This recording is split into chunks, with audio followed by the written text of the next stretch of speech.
स्वागत आहे मित्रांनो तुमचं या डेटाच्या अनालिसिस व्हिडिओमध्ये.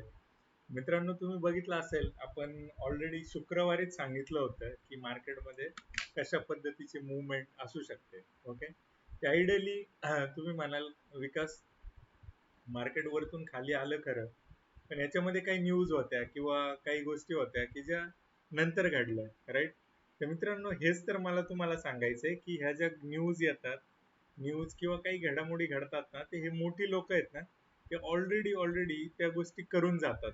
ओके, म्हणजे त्या गोष्टी फॅक्टरी नव्हतात, त्यांना माहीत असतं असा काहीतरी अंदाज किंवा अशा काहीतरी सोर्सेस त्यांच्या असतात आणि त्या गोष्टी त्यांना ट्रेडिंगच्या जर्नीमध्ये हेल्प करतात. एक वेगळी एज त्यांना मिळते. ओके, तर हेच गोष्ट आहे की आपल्याला त्यांच्या पावलावर पाऊल ठेवायचंय. आता डेटा निगेटिव्ह होता, मी तुम्हाला हे पण सांगितलं की एसजीएक्स पॉझिटिव्ह दिसतोय, तर हा एक मोठा ट्रॅप होता की वरच्या लेवलला एसजीएक्स दिसेल करा, पण ते लोक वरच्या लेवलवरून त्या ठिकाणी तो जो मार्केट आहे तो खाली आणण्याचा प्रयत्न करतील. ओके, तर अशा हिशोबाने आहे, त्यांचा मोटिव्ह क्लिअर असतो, तो आपल्याला डेटावरती विजिबल होतो.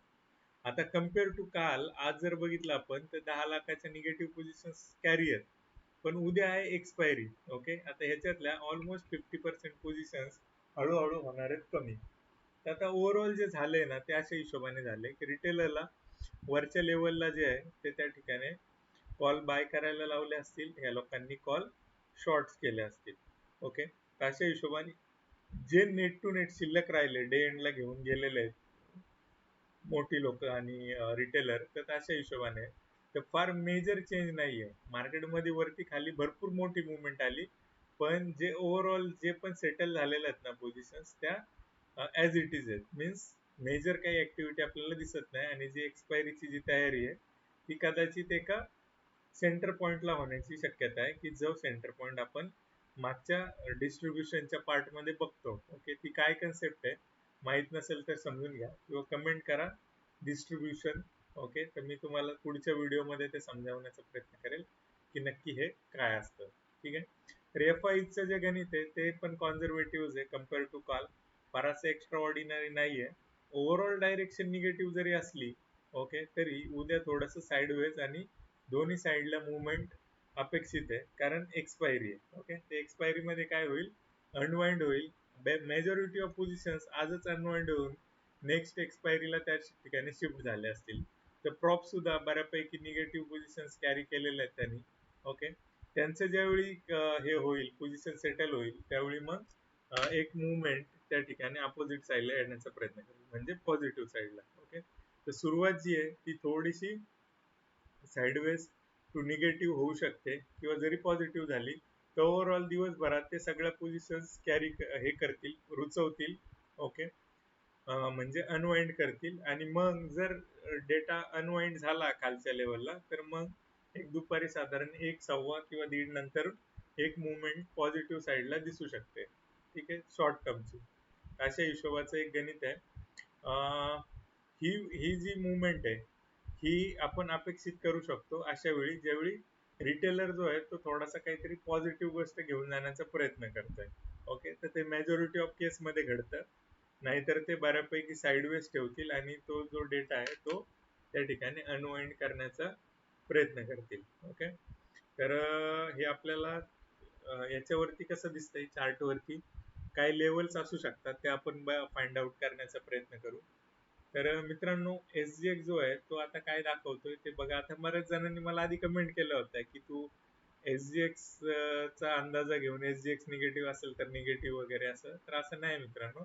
ऑलरेडी मी काही दिवस आधीच ज्या ज्यावेळी वेळ मिळेल त्या हिशोबाने मी आधीच तुम्हाला ते ऑन करत असतो की ऍटलिस्ट तुम्ही पुढचा काही काळ लॉंग जाऊ नका. ठीक आहे, लॉंग इन द सेन्स तुम्ही काही स्टॉक्स परचेस करणार असेल तर थोडेसे कॉन्झर्वेटिव्हली करा. तुम्हाला फ्युचर्स मध्ये काही लॉंगच्या पोझिशन बनवायच्या असतील तर त्या थोड्याशा टाळू शकता. तर ऍटलिस्ट तुम्हाला ज्या राईट डायरेक्शनला ठेवायचंय तर तो मी प्रयत्न त्या ठिकाणी करत असतो. त्या डेटाने एवढा जरी फायदा झाला ना मित्रांनो तरी खूप झालं. त्याच्यावरती बेस ऑन ज्या स्ट्रॅटेजीज आहेत त्या तुम्हाला डायरेक्शनच जर देत असतील, इंट्राडेचं काही छोट्या मोठ्या गोष्टी असतील, इंट्राडेचे काही पार्ट आहेत, काही गोष्टी आहेत, तर त्या ज्या गोष्टी आहेत त्या समजून घेण्याचा प्रयत्न करा. ह्या गोष्टी फार इम्पॉर्टंट आहे. पीसीआर, ओपन इंटरेस्ट, ओके, त्याच्यानंतरून फ्युचरचा वाई माहित नसेल तर माहित करून घ्या. वीक्स, त्यानंतरून आय व्ही व्हॅल्यूज. ओके, तर ह्या गोष्टी आहेत ना, ह्या 90% ऑप्शन सेलर किंवा बायर ह्या बघतात, पण त्यांच्याकडे राईट पाथवे नाहीये की ह्याच्याकडे बघायचंय कसल्या नजरेने. ओके, तर ह्या गोष्टी मी तुम्हाला सांगण्याचा प्रयत्न करतो.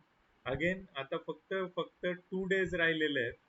जे लोकांनी एनरोल केलेलं आहे त्यांचे जर्नी जी आहे ती सुरू होणार आहे आता सॉरी, व्हेरी सॉरी, 1 डे म्हणजे उद्यापासून 5 मे पासून आपलं नवीन बॅच चालू होते. तर ह्या बॅचला ज्यांना कनेक्ट करायचं त्यांनी करा, 100% करा. फायदा त्याच ठिकाणी तुम्हाला होईल.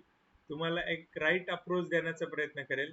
ठीक आहे, की कशा पद्धतीने आपल्याला मार्केटकडे बघायचंय, लॉंग टर्मचे जे शेअर्स आहेत ते कुठून येतात, शॉर्ट टर्म मध्ये काही स्विंग करून आपल्याला काही वेगळं त्या ठिकाणी एज मिळतो का, तर 100% इंट्राडे मध्ये इक्विटी मध्ये काही होऊ शकतं का, तर त्या अँगलने मी तुम्हाला हे देण्याचा प्रयत्न करतो. ओके, तर मित्रांनो हे थोडंसं स्लो आहे. जस्ट समजून घेण्याचा प्रयत्न करा की मार्केट जे आहे ते थोडंसं साईडवेज राहण्याचा प्रयत्न करेल. ओके, तर साईडवेज राहण्यासाठी मार्केट रेडी आहे. एक्सपायरी आहे उद्या, दोन्ही साईडला मुवमेंट अपेक्षित आहे कारण डेटा जो आहे तो थोडासा कॉन्झर्वेटिव्ह आलेला आहे. ठीक आहे, तर आय होप तुम्हाला ह्याच्यातून फायदा होतोय आणि अशाच व्हिडिओसाठी, अशाच इन्साईटसाठी चॅनलवर नक्की राहा आणि चॅनलला सबस्क्राईब करा. थँक्यू. थांबूया आजच्या या व्हिडिओमध्ये.